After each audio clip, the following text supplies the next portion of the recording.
দেশের ২১ জেলার উপর দিয়ে তাপপ্রবাহ বয়ে যাচ্ছে এবং তা অব্যাহত থাকতে পারে বলে জানিয়েছে আবহাওয়া অধিদপ্তর। এছাড়া সারা দেশে গরমের তীব্রতা অব্যাহত থাকতে পারে বলেও সংস্থাটি জানিয়েছে। শনিবার সকাল ৯টা থেকে পরবর্তী ২৪ ঘন্টার পূর্বাভাস থেকে এ তথ্য জানা গেছে।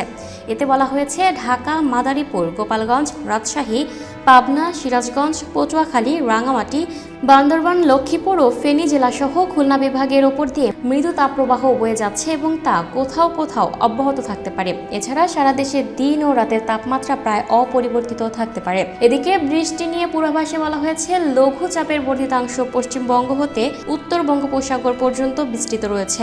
এ অবস্থায় রংপুর, ময়মনসিংহ ও সিলেট বিভাগের কিছু কিছু জায়গা এবং রাজশাহী, ঢাকা, খুলনা, বরিশাল ও চট্টগ্রাম বিভাগের ২-১ জায়গায় অস্থায়ীভাবে দমকা অথবা ঝড়ো হাওয়া ও বিদ্যুৎ চমকানো সহ বৃষ্টি বা বজ্র সহ বৃষ্টি হতে পারে। সেই সঙ্গে রংপুর, ময়মনসিংহ ও সিলেট বিভাগের কোথাও কোথাও মাঝারি ধরনের ভারী থেকে ভারী বর্ষণ হতে পারে। এদিকে গত ২৪ ঘন্টায় দেশের সর্বোচ্চ তাপমাত্রা রেকর্ড করা হয়েছে রাজশাহীতে ৩৭.৮ ডিগ্রি সেলসিয়াস। এ সময় সর্বোচ্চ বৃষ্টিপাত হয়েছে পঞ্চগড়ের তেঁতুলিয়ায় ২৬ millimetre. Lucky Akter, up to date news, Dhaka.